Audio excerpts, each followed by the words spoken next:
રસીનો ડોઝ અપાયો।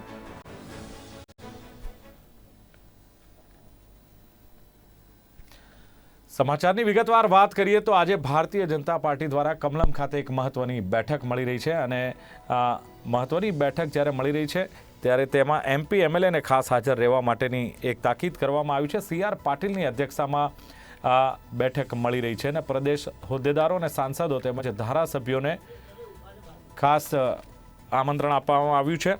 મહીદીપસિંહ રાઠોડ અમારા સંવાદદાતા લાઈવ અમારી સાથે કમલમથી જોડાયા છે। મહીદીપસિંહ, જણાવો કે ગાંધીનગર કમલમ ખાતે ભારતીય જનતા પાર્ટીની મહત્વની બેઠક છે, શું ઉદ્દેશ છે અને બેઠક મળવા પાછળનું કારણ શું બહાર આવી રહ્યું છે?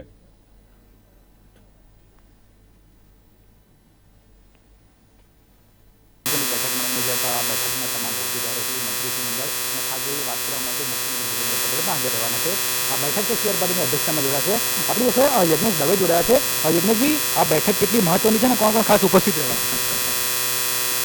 भारतीय जनता पार्टी गुजरात प्रदेश की आज जो बैठक मળી रही है तेनी अंदर प्रदेश अध्यक्ष श्री તેમજ પ્રદેશના પદાધિકારીઓ, જિલ્લા મહાનગરના અમારા પ્રમુખશ્રીઓ, મહામંત્રીશ્રીઓ તેમજ ધારાસભ્યશ્રીઓ અને અમારા પ્રભારીશ્રીઓ જિલ્લાઓના મહાનગરના અને એમપી એમએલએ આ બેઠકમાં ભાગ લેશે। આગામી કાર્યક્રમો બાબતે જે સમયાંતરે બેઠકો યોજાતી હોય છે એ પૈકીની આ બેઠક છે।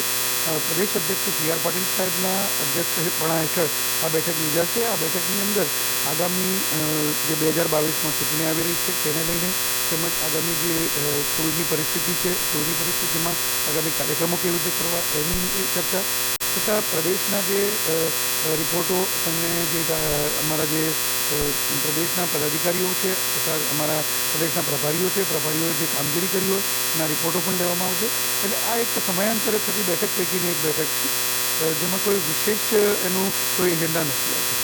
ખાસ કરીને સહપ્રભારી સુધીર ગુપ્તાજી પણ હાજર રહેવાના છે, તો મુખ્ય ઉદ્દેશ ઇલેક્શનને લઈને હશે કહી શકાય? ચોક્કસ ભારતીય જનતા પાર્ટી 12 મહિના ઇલેક્શન મોડમાં હોય છે, કારણ કે તમે જુઓ તો દર વર્ષે એકાદ ઇલેક્શન આવતા જતા હોય છે। એકાદ તાલુકા પંચાયત, જિલ્લા પંચાયત હોય, ના તો મહાનગરપાલિકા, અમારા ગ્રામ પંચાયતોની ચૂંટણી પછી હવે આગામી વર્ષે વિધાનસભાની ચૂંટણી પણ આવી રહી છે, તો આ ચૂંટણીની સંપ્રત પ્રવાહોની ચર્ચા પણ આ બેઠકમાં ચોક્કસ થશે તે સ્પષ્ટ છે। આજે ચોક્કસ કહી શકાય કે લગભગ બેઠક છે થોડી ક્ષણમાં થતી જશે। ભાજપ પ્રદેશ સીઆર પાર્ટી પણ અહીં આવશે, તમામ મંત્રીઓ પણ આવવાના થઈ ગયા છે, તમામ હોદ્દેદારો છે, પ્રમુખશ્રીઓ, જિલ્લાના પ્રમુખ છે, તમામ લોકોને આ બેઠકમાં બોલાવ્યા છે। તો ચોક્કસ કહી શકાય કે આગામી દિવસમાં કયા પ્રકારની રણનીતિ કરવી, કયા પ્રકારનો રોડમેપ નક્કી કરવો, જેના કારણે દરેક જિલ્લા સુધી ભાજપ ખસેડે। અત્યારે બીજી જો વાત કરવામાં આવે તો જે પ્રમાણે દિલીપજી ખાસ કરીને વાત કરીએ તો જે જિલ્લાઓમાં ભાજપ જે નબળી છે, જ્યાં હંમેશા કોંગ્રેસની સીટો આવતી હોય છે, તો ત્યાં પણ કયા પ્રકારની મહેનત કરવી તેને લઈને પણ આ બેઠકમાં ચર્ચા છે। આ ઉપરાંત મોરચાઓને હંમેશા વિશેષ જવાબદારીઓ આપવામાં આવતી હોય છે, તો મોરચાઓને કયા પ્રકારની જવાબદારી આપવી જેના કારણે મોરચાઓ છે એ સતત કાર્યરત રહે। બીજી જો મહત્વની વાત કરીએ દરેક વખતે જ્ઞાતિ સમીકરણ અસર કર્યું હોય છે, તો દરેક જ્ઞાતિ વાઇઝ કેવી રીતે ડિવાઇડેશન કરવું અથવા તે જે ડિવાઇડેશન સ્ટ્રેટેજી અપનાવી જેના કારણે દરેક જ્ઞાતિઓના વોટ છે એ ભાજપમાં પડે। તો ચોક્કસ કહી શકે કે આ બેઠક છે ખૂબ જ મહત્વની સાબિત થશે। ભાજપ અધ્યક્ષ સીઆર પાટીલજીની અધ્યક્ષતામાં બેઠક યોજાવાની સાથે સાથે જે સહપ્રભારી સુધીર ગુપ્તાજી છે એ પણ આ બેઠકમાં હાજર છે।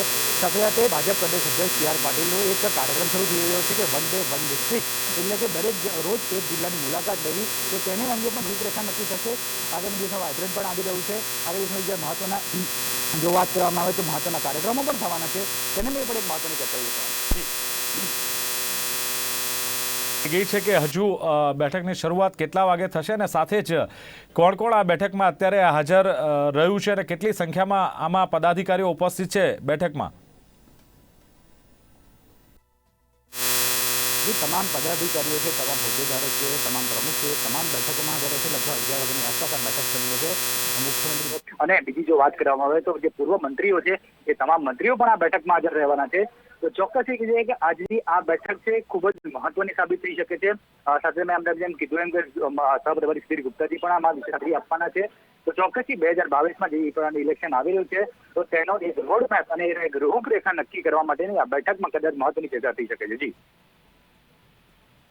2022 વિધાનસભાની ચૂંટણી આવી રહી છે, એનો રોડમેપ પણ તૈયાર કરવા માટે અને જે પ્રમાણે આપે યજ્ઞેશ દવે સાથે વાત કરી એમણે પણ કહ્યું કે 12 માસ ઇલેક્શનના મોડમાં હોય છે ભારતીય જનતા પાર્ટી, પરંતુ અત્યારે જે પરિસ્થિતિ રાજ્યભરમાં કોરોનાના કેસમાં વધારો થઈ રહ્યો છે, ઓમિક્રોનના કેસમાં વધારો થઈ રહ્યો છે, ચિંતાજનક બાબત સામે આવી રહી છે, ત્યારે લાગે છે કે આને લઈને પણ એક મહત્વની કોઈ રણનીતિ તૈયાર કરવામાં આવે અથવા આને લઈને પણ આ બેઠકમાં ચર્ચા થાય? જે ચોક્કસથી જે પ્રમાણે ગઈકાલથી 15 થી 18 વર્ષના બાળકોને રસીકરણ આપવાની જે શરૂઆત થઈ ગઈ છે, ચોક્કસથી તમામ ગાઈડલાઈનોને પણ ધ્યાનમાં રાખવામાં આવશે. આગામી દિવસમાં કયા વ્યક્તિ કાર્યક્રમો કરવા, સોશિયલ ડિસ્ટન્સ સાથે કાર્યક્રમ કરવા કે નહીં, એ ચોક્કસથી જોવું રહેશે. પરંતુ મેં આપને કીધું એમ કે હજુ વાઇબ્રન્ટ ગુજરાત પણ છે આવતા સોમવારથી, તો ચોક્કસથી ત્યાં સુધી પરિસ્થિતિનો ચિતાર મેળવવામાં આવશે કે કઈ પ્રકારની પરિસ્થિતિ રહેશે તે પ્રમાણે આગળના કાર્યક્રમોની રૂપરેખા નક્કી કરવામાં આવશે. જી મયદીપસિંહ, વાઇબ્રન્ટ ગુજરાતની વાત કરી તો વાઇબ્રન્ટ ગુજરાતમાં જે વિદેશથી જે ડેલિગેશન આવવાના છે, જે ઉદ્યોગપતિઓ આવવાના છે, અને એને લઈને એક સરકાર એ પણ વિચારી રહી છે કે વાઇબ્રન્ટ ગુજરાતને લઈને પણ જે આયોજન કરવામાં આવ્યું છે એમાં એક સમય એવો હતો કે ઓનલાઈન આનું આયોજન થાય, પરંતુ હવે જ્યારે આ ડેલિગેશન આવી રહ્યા છે ત્યારે એના માટેની ખાસ તકેદારી રાખવી, એમને જે ટેસ્ટ કરવો અથવા તો કેટલી સંખ્યામાં, મર્યાદિત સંખ્યામાં લોકોને પ્રવેશ આપવો, આને લઈને પણ આમાં ચર્ચા થવાની શક્યતા કેટલી? ચોક્કસ એને વિશે પણ ચર્ચા થઈ શકે છે. કોરોના કેસો સતત વધી રહ્યા છે.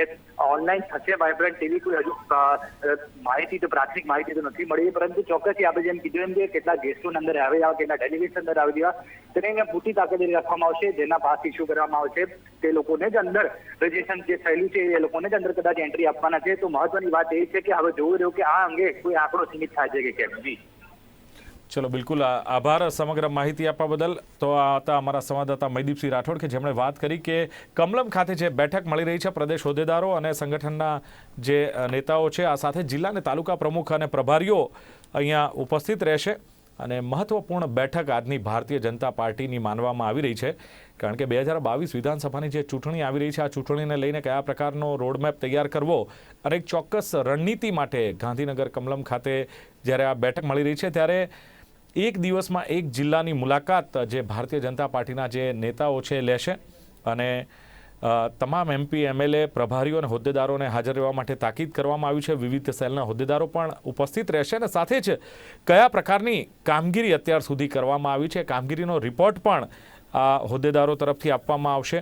આમ તો ભારતીય જનતા પાર્ટીના પ્રવક્તા એવા યજ્ઞેશભાઈને પૂછવામાં આવ્યું ત્યારે એમણે કહ્યું કે પાર્ટી જે ઇલેક્શનનો મોડ હોય એમાં રહેતી જ હોય છે, સમયાંતરે આવી બેઠકો મળતી હોય છે, ત્યારે આ બેઠક પણ 2022 વિધાનસભાની રણનીતિને લઈને ક્યાંક ચર્ચા થાય એમાં કંઈ ખોટું નથી.